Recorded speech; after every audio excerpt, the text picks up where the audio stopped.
We've got a paperboy repair. It's just kind of doing its thing right now. None of the inputs are hooked up, so it's doing whatever it feels like doing. At any rate, this board seemed like it was trying to run its startup code, which from what I gather is these two ROMs here. These two ROMs are the two that the game boots off of first, and then it fetches all the other data from all these other ROMs for the screen images and stuff, or where to put things, I guess. But it wasn't actually booting, and the reason I thought it was booting is because the CPU was not watchdogging. However, after digging through the board a little bit, I found this 08 to be bad right here, and it was not driving the watchdog.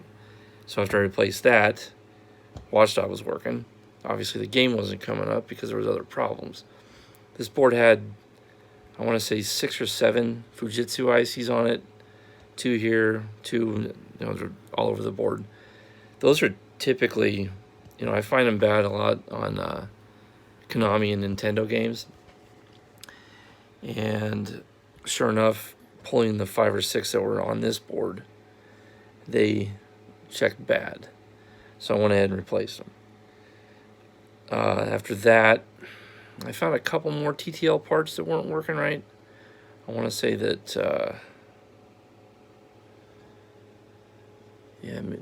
this one here,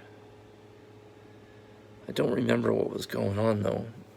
I've been working on this thing off and on for about a month. So, and that EPROM had to be reprogrammed too. So that didn't help any. So after all that, I ended up finding a broken trace on the back of the board. It looked like the trace had been compressed. Maybe this board was sitting on top of another stack of boards or something. And that trace, it looked good, but it was open.